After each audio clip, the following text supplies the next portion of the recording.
علیکم دوستوں، امید کرتی ہوں کہ آپ سب ٹھیک ہوں گے۔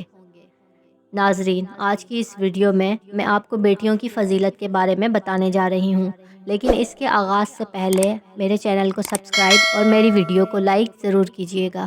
دوستوں، آج کے اس دور میں بھی بہت سے ایسے نادان لوگ ہیں جو اللہ تعالیٰ کی اس رحمت اور نعمت کو بوجھ سمجھتے ہیں۔ اس لیے آج کی اس ویڈیو کا ٹاپک میں نے بیٹیوں کے متعلق رکھا ہے، جو قرآن و حدیث کی روشنی میں بیان کردہ ہے۔ ناظرین، فرمایا گیا ہے کہ بیٹیاں بہت بڑی نعمت ہیں، کیونکہ ان کی پرورش پر جنت کا وعدہ کیا گیا ہے۔ رسول اکرم صلی اللہ علیہ وآلہ وسلم نے فرمایا کہ جس کی 3 بیٹیاں یا 3 بہنیں ہوں، یا پھر 2 بیٹیاں اور 2 بہنیں ہوں، اور وہ ان کی اچھی طرح پرورش کرے اور ان کے حقوق کے بارے میں اللہ سے ڈرتا رہے، اس پر جنت واجب ہو گئی۔ بعض روایت میں آپ صلی اللہ علیہ وآلہ وسلم نے 3 بیٹیوں اور 2 بیٹیوں پہ جنت کی بشارت بھی دی ہے۔ تو کسی نے عرض کیا کہ اگر کسی کی ایک بیٹی ہو تو آپ صلی اللہ علیہ وآلہ وسلم نے اسے بھی جنت کی بشارت دی ہے۔ اگر یہ بیٹی جیسی نعمت نہ ہوتی تو ان پر جنت کا وعدہ بھی نہ ہوتا۔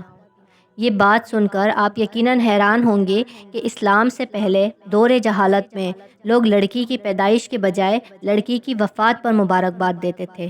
وہ لوگ لڑکیوں کو اتنا نیچ سمجھتے تھے کہ کسی کے گھر اگر لڑکی کی پیدائش ہو جائے تو وہ لوگ شرم کے مارے منہ چھپائے پھرتے تھے۔ لیکن یہ تو رہی زمانہ جہالت کی بات۔ آج کے اس دور میں بھی بہت سے ایسے لوگ موجود ہیں جو خود کو مسلمان تو کہتے ہیں، لیکن بیٹی کی پیدائش پر وہ خوش نہیں ہوتے اور بیٹیوں کو رحمت نہیں بلکہ زحمت سمجھتے ہیں۔ حالانکہ جس گھر میں بیٹی نہ ہو تو اس گھر میں رحمت بھی نہیں ہوتی، یعنی بیٹی اللہ تعالیٰ کی طرف سے رحمت ہے۔ حضور پاک صلی اللہ علیہ وآلہ وسلم کا ارشاد ہے کہ جب کسی کے یہاں بیٹی پیدا ہوتی ہے تو اللہ پاک اس کے آس پاس فرشتے بھیجتے ہیں جو کہتے ہیں کہ اے گھر والو، تم پر سلامتی ہو۔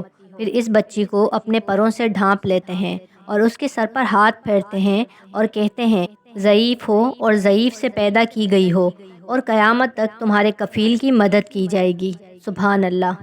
نبی اکرم صلی اللہ علیہ وآلہ وسلم کا ایک اور ارشاد ہے کہ جس آدمی کو بیٹیاں عنایت ہو گئیں پھر اس نے ان کے ساتھ اچھا برتاؤ کیا تو یہ بچیاں آگ یعنی کہ جہنم اور اس آدمی کے درمیان رکاوٹ بن جائیں گی۔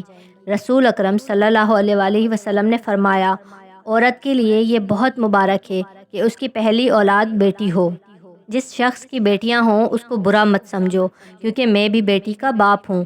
جب کوئی لڑکی پیدا ہوتی ہے تو اللہ پاک فرماتا ہے کہ اے لڑکی، تو زمین پر اتر، میں تیرے باپ کی مدد کروں گا۔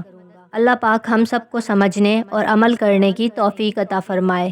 بیٹیاں سب کے مقدر میں کہاں ہوتی ہیں، گھر جو خدا کو پسند آ جائے بس وہاں ہوتی ہیں۔